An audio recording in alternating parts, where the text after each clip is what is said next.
इसके पहले भी मैं कोलायत आ चुका हूं और आज भी मैं कोलायत यहां मौजूद हूं।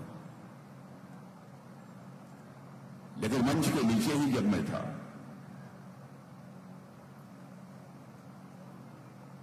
तभी मैंने एक झलक पाई और इस मंच के आने पर मैंने यह प्रत्यक्ष आदरणीय देवी सिंह जी भाटी को देखा तो मुझे बहुत ही सुखद अनुभूति हुई, मुझे आत्मिक संतोष हुआ।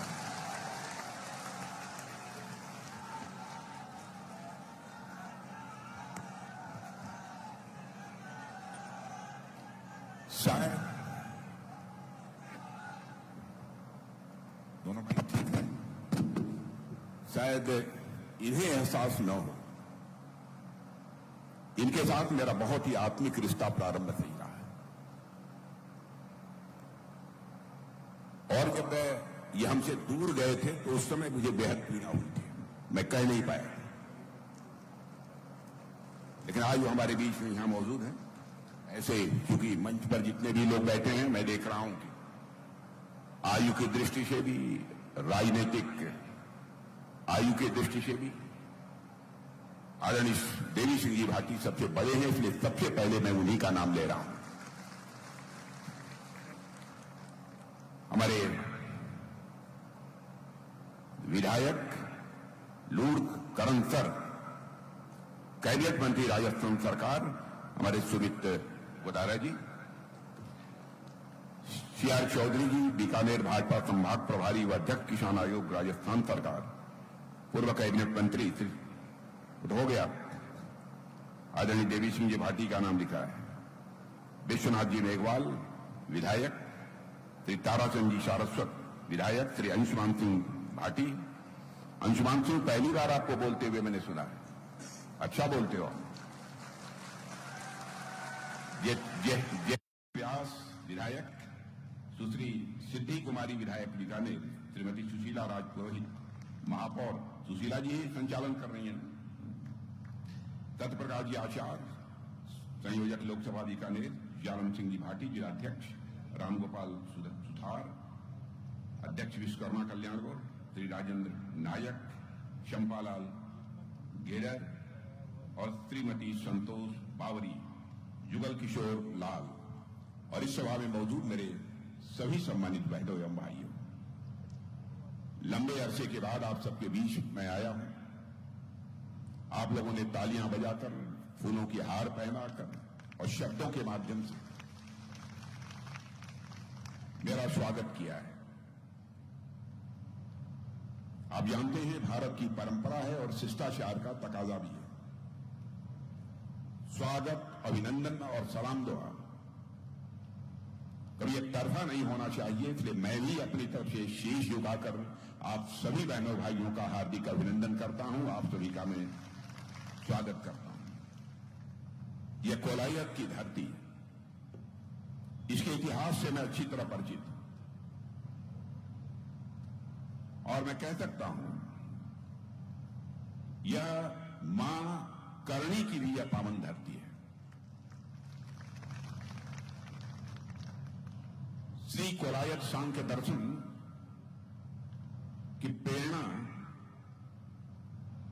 की यह तपोभूमि है।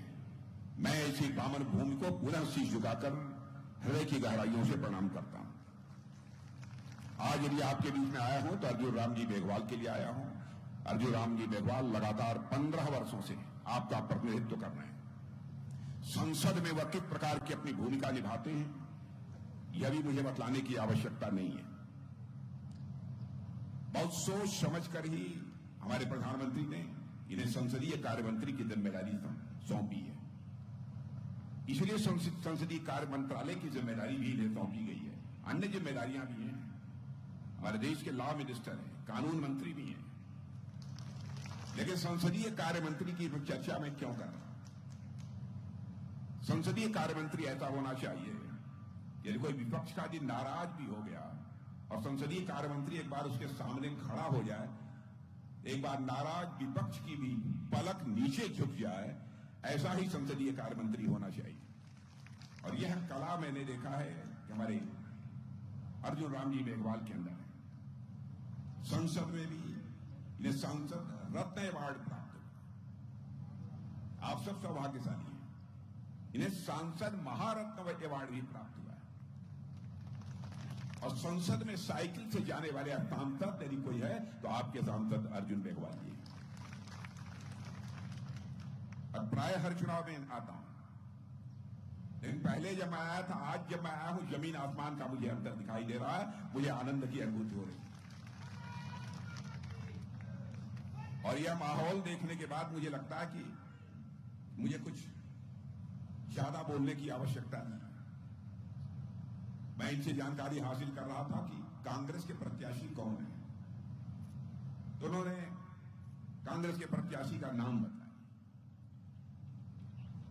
लेकिन किसी ने मुझे कहा कि कुछ हमारी आस्था श्रद्धा की केंद्र के बारे में कुछ ऐसे शब्दों का प्रयोग किया था जो नहीं किया जाना चाहिए। मैं जानता नहीं, लेकिन लोगों ने कहा। बहनों भाइयों, हमारी आस्था श्रद्धा ये अलग अलग हो सकती है, लेकिन किसी भी की आस्था और श्रद्धा के जो केंद्र बिंदु हैं उस पर कभी चोट नहीं पहुंचाई जानी चाहिए। यदि कोई चोट पहुंचाने की कोशिश करता है तो मैं समझता हूं कि जितने भी निंदा की जाए वह कम है। राजस्थान की धरती जो शौर्य और पराक्रम की धरती है, आज से नहीं, हजारों साल का इतिहास है इस राजस्थान। सारे महापुरुषों का नाम नहीं लेना चाहता। मैं तो बराबर इसके पहले भी राजस्थान आता था, तो मैं यही कहता था, राणा की शक्ति, मीरा की भक्ति, पन्नाधाय की युक्ति और भामाशाह की संपत्ति, यही जो है राजस्थान की पहचान है। यही राजस्थान की पहचान। पिछले कुछ वर्षों से लगातार 5 वर्षों तक यहां पर कांग्रेस की सरकार रही है। कैसी सरकार रही है उस संबंध में मुझे बताने की आवश्यकता नहीं है, आप लोग मुझसे बेहतर जानते हैं। कानून और व्यवस्था नाम की तो कोई चीज रही नहीं। घर में घुसकर गला काट लेते थे, लोग मार दिए जाते थे, यह हालात थे। लेकिन हमारी सरकार आने के बाद भजन लाल जी शर्मा मुख्यमंत्री बने हैं। उन्होंने कानून और व्यवस्था को जिस तरीके से चुस्त दुरुस्त करने के लिए प्रभावी कदम उठाए हैं, इसके लिए मैं भजन लाल जी शर्मा को भी अपनी तरफ से बधाई देना चाहता हूं। मुझे जानकारी दी गई कि 9,371 आदतन जो अपराधी थे उनको उठाकर जेल में भेज दिया और 646 जो इनामी टॉप 10 श्रेणी के जो अपराधी थे, ऐसे सारे बदमाशों की भी गिरफ्तारी की गई। मैंने कानून और व्यवस्था को चुस्त दुरुस्त करने के लिए जो भी कदम उठाए जा सकते हैं वह भजन लाल जी शर्मा ने उठाए। और बहनों भाइयों, मेरी इस बात से आप सहमत होंगे, किसी भी क्षेत्र के विकास की पहली शर्त होती है चुस्त दुरुस्त कानून व्यवस्था। यदि चुस्त दुरुस्त कानून व्यवस्था नहीं रही तो मैं मानता हूं कि क्षेत्र का किसी भी सूरत में विकास नहीं हो पाए। अब ये भी कुछ ही समय पहले 3-4 महीने पहले विधानसभा का चुनाव हुआ है राजस्थान का। उसमें भी कई सार्वजनिक सभाओं को इस राजस्थान में मैंने संबोधित किया था। अब 4 महीने के बाद फिर लोकसभा चुनाव आ। बहन भाइयों, हमारा तो यह मानना है, जैसा प्रधानमंत्री जी ने एक पहल की है, एक देश एक चुनाव होना चाहिए। बार बार विधानसभा चुनाव, लोकसभा चुनाव, नगर पालिका चुनाव, नगर पंचायत चुनाव, गांव पंचायत चुनाव, एक देश एक चुनाव होना चाहिए, वन नेशन वन इलेक्शन। और हमारे प्रधानमंत्री जी ने पूर्व राष्ट्रपति आदरणीय रामनाथ जी कोविंद के नेतृत्व में एक कमेटी बनाई और उस कमेटी ने भी अपनी रिपोर्ट महामहिम राष्ट्रपति महोदया को सौंप दी। और मैं समझता हूं कि देश की जनता का इस संबंध में समर्थन प्राप्त होगा। वैसे कांग्रेस आदतन विरोध कर रही है, स्वभाव है उनका हर चीज का विरोध करना। मैं समझता हूं आपके समय की भी बचत होगी तथा संसाधनों की भी बचत होगी, धन दौलत की भी बचत होगी। एक साथ लोकसभा और विधानसभा के चुनाव करा दिए जाए और जितनी स्वायत्त शासित संस्था हैं, मैंने ग्राम सभा से लेकर ऊपर तक जिला पंचायत तक, यह सब सारे चुनाव एक साथ करा दिए जाएं। बस 2 बार चुनाव 5 वर्ष में हो, उसके अलावा चुनाव किसी भी सूरत में न हो। यदि आप सब मेरी सहमत हैं तो मैं चाहूंगा कि आप सब तालियां बजाकर बताइए सहमत हैं? यहां तक हमारी सरकार का प्रश्न है, इस सच्चाई को कोई नकार नहीं सकता है कि अंतर्राष्ट्रीय जगत में भारत की प्रतिष्ठा बढ़ी है।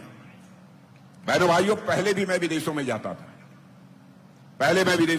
था, अंतर्राष्ट्रीय मंचों पर भी हम कुछ बात बोलते थे, हमारी बातों को जिस गंभीरता पूर्वक लिया जाना चाहिए नहीं लिया जाता था। लेकिन आज भारत का कद इतना बढ़ा है, अंतर्राष्ट्रीय मंचों पर किसी भी फोरम पर भारत यदि बोलता है तो सारी दुनिया कान खोलकर सुनती है भारत बोल क्या रहा है। यह भारत की हैसियत बनाई है।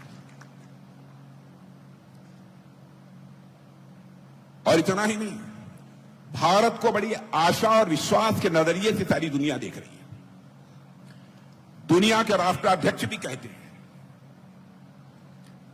कि पूरे विश्व में 21वीं सदी यदि किसी की होने वाली है तो भारत की होने वाली है। बहनों भाइयों, इससे बड़े गौरव का विषय हम सबके लिए क्या हो सकता है? और इसका श्रेय यदि दिया जाना चाहिए तो हमारे देश के प्रधानमंत्री आदरणीय नरेंद्र मोदी जी को दिया जाना चाहिए। जिस तरीके से उन्होंने इस देश का नेतृत्व किया है, क्या हमारे लिए यह कम फक्र की बात है कि हमारा प्रधानमंत्री यदि दुनिया के दूसरे देशों में जाता है तो यहां पर हमको हिंदू मुस्लिम के आधार पर मुसलमान विरोधी हैं, ये हैं, वह हैं कहकर बदनाम करने की कोशिश की जाती है। बहनों भाइयों, आपको जानकर खुशी होगी, अरब के 5 देशों ने जो उनका सर्वोच्च सम्मान होता है वह पहली बार यदि किसी को दिया है, हमारे भारत के प्रधानमंत्री मोदी जी को दिया। एक छोटी सी घटना मैं बतलाऊं, यहां सेना के लोग भी बैठे होंगे, पूर्व सैनिक बहुत सारे लोग होंगे। हमारे नौसेना के, नेवी के कुछ ऐसे जवान जो कि कतर में काम कर रहे थे और उनको किन्हीं मामलों में वहां की अदालत ने फांसी की सजा दी। गंभीर संकट हम लोगों के सामने पैदा हो गया, मैं भी बेचैन हो उठा। हर के बावजूद हमारे पूर्व सैनिक, हम वर्तमान सेवा में तैनात सैनिकों की जितनी इज्जत करते हैं उतना ही हम अपने पूर्व सैनिकों की भी इज्जत करते हैं। बहुत असमंजस की स्थिति थी। हमारे प्रधानमंत्री ने कतर के राष्ट्राध्यक्ष को टेलीफोन मिलाया, आपको जानकर खुशी होगी, और कतर के राष्ट्राध्यक्ष, वहां के राष्ट्रपति ने हमारे 8 के 8 नौ सैनिकों को माफ कर दिया, वह सकुशल भारत चले आए। अभी कुछ दिनों पहले विशाखापट्टनम में वहां के इंटेलेक्चुअल्स, वहां के बहुत बुद्धिजीवी समाज के लोग थे, उनको मैं संबोधित कर रहा था तो 2-3 लोग जो कतर से छूट कर आए थे, जिन्हें फांसी की सजा हो गई थी, वो लोग भी मुझे मिले। यह है भारत की हैसियत। आपने देखा होगा कि रूस और यूक्रेन की लड़ाई इस समय चल रही है। धड़ाधड़ रूस की तरफ से भी मिसाइल चल रहे हैं, गोले चलाए जा रहे हैं, और साथ ही साथ यूक्रेन की तरफ से भी मिसाइल, बम, गोले, तोप, जो कुछ भी हो सकती है सब चलाए जा रहे हैं। जब यह युद्ध शुरू हुआ था तो यहां पर हमारे यहां भारत के रहने वाले बहुत सारे बच्चे जो यूक्रेन में पढ़ते थे, उनके माता पिता ने कहना यह प्रारंभ किया कि मोदी जी, चाहे जैसे भी हो, हमारे बच्चों को यूक्रेन से निकालकर आप भारत ले आइए। संकट की स्थिति थी, चुनौतीपूर्ण स्थिति थी। बहनों भाइयों, हमारे प्रधानमंत्री ने क्षण भर की देर नहीं लगाई, उन्होंने रूस के राष्ट्रपति मिस्टर पुतिन को टेलीफोन मिलाया, यूक्रेन के राष्ट्रपति मिस्टर जेलेंस्की को टेलीफोन मिलाया, और साथ ही अमेरिका के राष्ट्रपति मिस्टर बाइडेन को टेलीफोन मिलाया। और आपको जानकर खुशी होगी, 4.5 घंटे के लिए युद्ध रुक गया और 22,500 हमारे जवान भारत आ गए। यह है भारत की हैसियत। हमारे सेना के जवान भी अपनी शहादत देते हैं, अपना सब कुछ न्यौछावर करते हैं, इसीलिए न कि भारत माता का मस्तक सारी दुनिया में ऊंचा हो। और किस लिए करते हैं? भारत माता की आन बान शान पर कभी आंच नहीं आनी चाहिए, यही हसरत होती है, इसीलिए सब कुछ करते हैं। और इन लोगों की अजीबोगरीब हालत हो गई है। भाजपा को हटाओ, चाहे जो कुछ भी हो, भाजपा नहीं रहनी चाहिए, यह इन लोगों का कहना है। मैं रक्षा मंत्री हूं, रक्षा के मामले में मैं जानता हूं, राजस्थान के लोग बहुत जानते हैं, बहुत कुछ जानते हैं।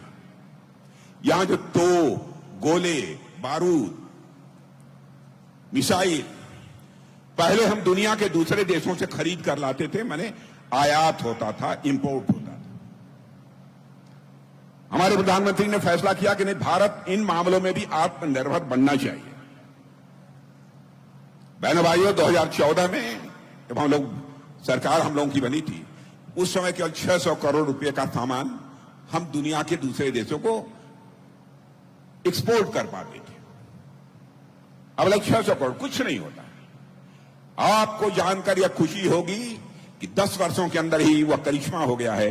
21,000 करोड़ रुपए का हम लोगों ने एक्सपोर्ट दुनिया के दूसरे देशों को किया है और दुनिया की टॉप 25 एक्सपोर्टर कंट्रीज में आकर हमारा ये भारत खड़ा हो गया। और मैं यह भी जानकारी आपको देना चाहता हूं, इंजन भारत में नहीं बनता था। बहनों भाइयों, 1 साल के अंदर देख लेना, भारत की धरती पर इंजन बनेगा, भारतवासियों के हाथों से इंजन बनेगा।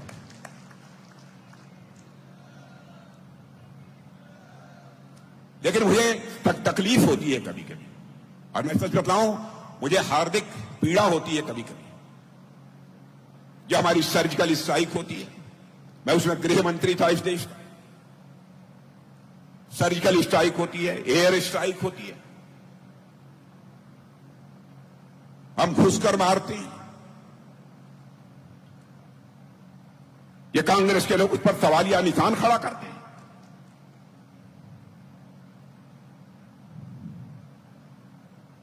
हमारे सेना के जवानों की शौर्य और पराक्रम पर यह प्रश्न चिन्ह लगाने की कोशिश करते हैं। बहनों भाइयों, कोई भी देशभक्त हो, उस समय हमारे सेना के जवानों ने जो शौर्य और पराक्रम दिखाया था, उसकी सराहना करनी चाहिए थी, संदेह व्यक्त नहीं करना चाहिए। वो प्रमाण मांग रहे हैं, प्रमाण दीजिए कि आप लोगों ने सर्जिकल स्ट्राइक की, एयर स्ट्राइक की। अरे सारी दुनिया को प्रमाण मिल गया, आप ही को प्रमाण नहीं मिला। केवल देश की जनता को गुमराह करने के लिए, इसके पीछे यथार्थ कुछ नहीं है, सच्चाई कुछ नहीं है मेरे बहनों भाई। इसलिए मैं आप सबसे निवेदन करना चाहता हूं, फैसला आप सबके हाथों में। आप ये कल्पना करिए, भारत को लोग दुनिया में कहते हैं भारत ये गरीबों का देश है, बेरोजगारों का देश है। सुनेंगे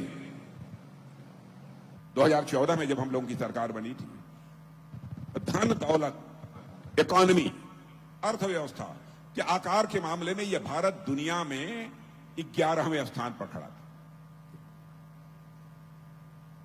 आपको जानकर खुशी होगी, आज हमारा भारत 2 साल पहले ही अर्थव्यवस्था के आकार यानी इकोनॉमी की साइज के मामले में दुनिया की टॉप 5 कंट्रीज में आकर खड़ा हो गया।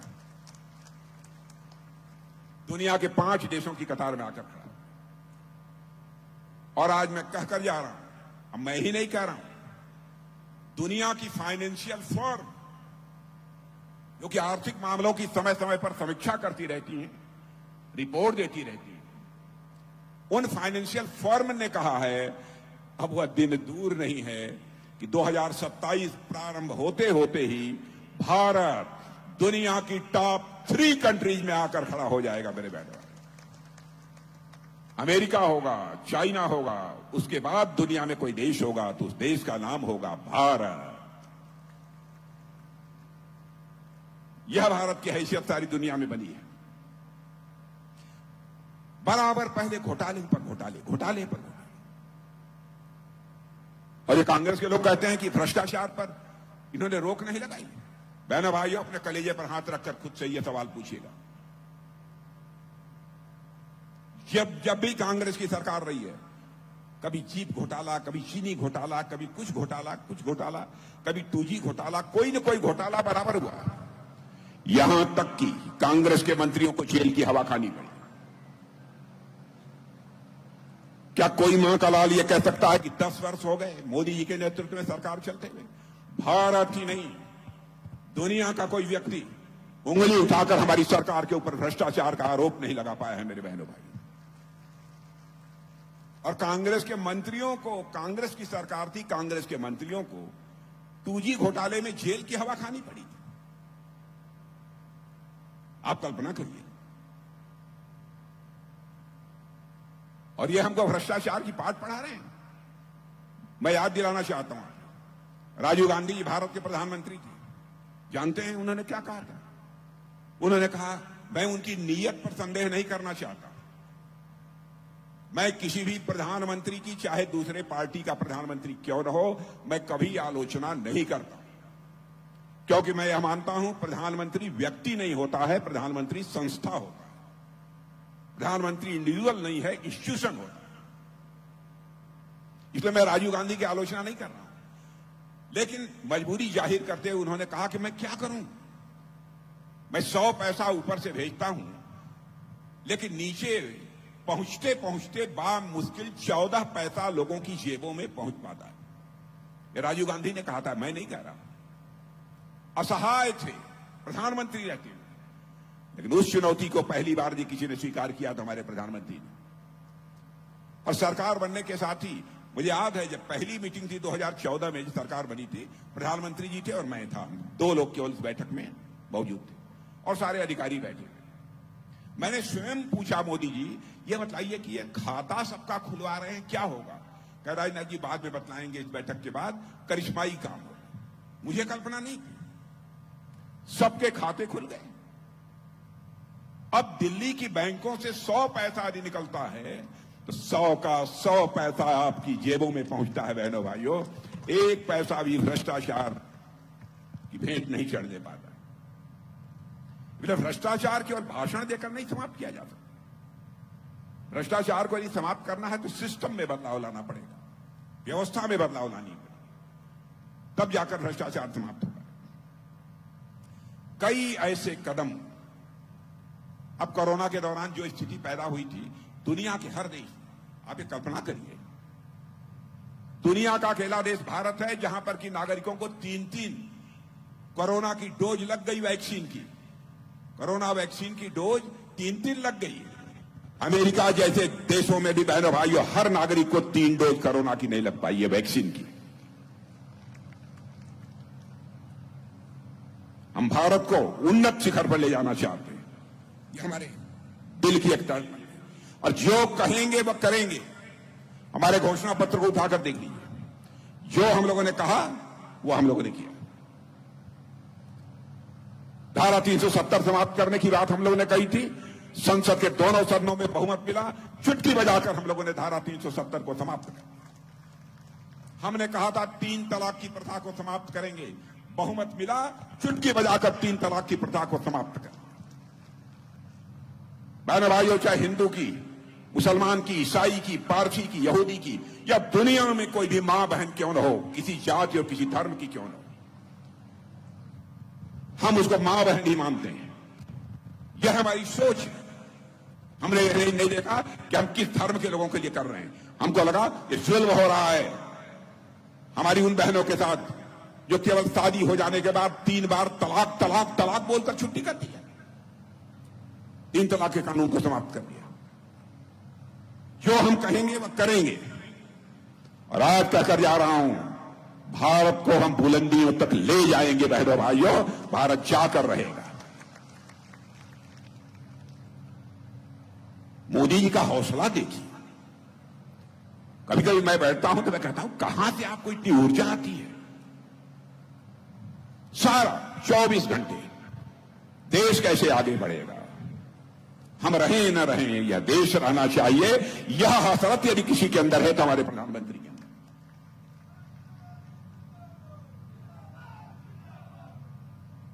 अब बैंकों की दृष्टि से जो काम किया है, मैं चर्चा करूंगा, बहुत लंबा समय लगेगा, बहुत विस्तार में नहीं जाना चाहूंगा। क्या हुआ है, बैंकों की भी हालत बहुत खराब थी, बहुत खराब थी पहले, लेकिन उसमें भी काफी हद तक अब सुधार हुआ है। नॉन परफॉर्मिंग एसेट जो लगभग 11% से अधिक हुआ करता था, वो घटकर 3% पे आ गया है। सभी जगह आपको यह सुधार देखने को मिलेगा। और इसीलिए मैं आप सबसे क्या क्या हुआ है, गैस चूल्हा मिला है, शौचालय हुआ बना है, लोगों के लिए आवास मिला है। और मैं यह कहकर जा रहा हूं, जिन लोगों को ये आवास नहीं मिला है, जिनके पास कच्चे मकान है, उनको पक्की छत मिलकर रहेगी। मेरे बहन भाइयों, पक्की छत मिलकर रहेगी। एक घर भी हम शेष नहीं बचने देंगे।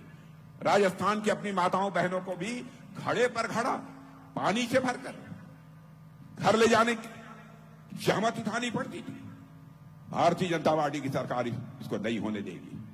मैं अपनी राजस्थान की माताओं और बहनों को आश्वस्त करना चाहता हूं। काम हुआ है राजस्थान में भी, नलों से घरों में पानी पहुंचा है। जो शेष बचे होंगे वहां पर भी यह काम निश्चित रूप से होगा। सब तो सब दिल की बीमारी हो जाती थी, स्टंट जो पहले लगभग 1 लाख रुपए से अधिक में मिलता था, आप जानते हैं अब स्टंट 7,500 में आ रहा है। बहनों भाई, यदि दिल कभी ज्यादा धड़कने लगे तो चिंता मत करना, लाख रुपया खर्च करने की जरूरत नहीं होगी, 7,500 में काम हो जाएगा। यह है भारत। तो भारत आगे बढ़ रहा है, इसलिए मैं आप सभी लोगों से 25 करोड़ लोगों को हम लोगों ने गरीबी रेखा से उनको बाहर करने में कामयाबी हासिल की है। यही कहना चाहता हूं, मोदी की राजनीति का ट्रैक रिकॉर्ड बहनों भाइयों शानदार है। और इसलिए शानदार है, हम जनता को जनार्दन मानते हैं और कांग्रेस लोग अपने परिवार को जनार्दन मानते हैं। सोच का अंतर है, इस कारण हमारा देश तेजी से आगे बढ़ रहा है। इसलिए मैं आप सबसे अपील करने आया हूं, बहनों भाइयों, हमारे मेघवाल जी परिचय कराने की कोई आवश्यकता नहीं है, आप सब अच्छी तरह उनसे परिचित हैं।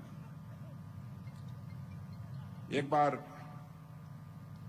तोड़ दीजिए, देश का रिकॉर्ड तोड़ दीजिए, अपील करना चाहता हूं, क्योंकि अब आ गए हैं देवी सिंह जी भाटी। हमको बहुत कभी खलती थी, मैं तो केंद्र में भी बातचीत होती थी तब भी लोगों से मैं कहता था, और मैं आश्वस्त हूं, आश्वस्त होकर जाऊं पक्का। मेघवाल जी तालियां बजा रहे हैं।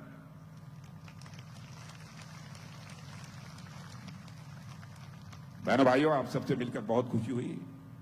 लंबे समय के बाद आया हूं, लेकिन पूरी तरह से दुरुस्त आप लोगों के बीच आया हूं। और जैसा मैंने कहा कि मंच पर आदरणीय देवी सिंह जी भाटी को देखकर मुझे बहुत सुखद अनुभूति हुई।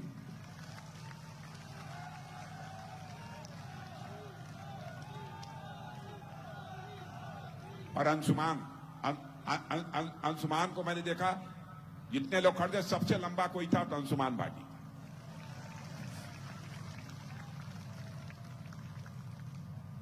आप लोगों से मिलकर बहुत ही अच्छा लगा। आप सबको बहुत बहुत धन्यवाद। और मुझे पूरा विश्वास है कि मेघवाल जी को रिकॉर्ड मतों से विजय दिलाकर आप भारत की संसद में भेजेंगे। इन्हीं शब्दों के साथ आप सबको धन्यवाद।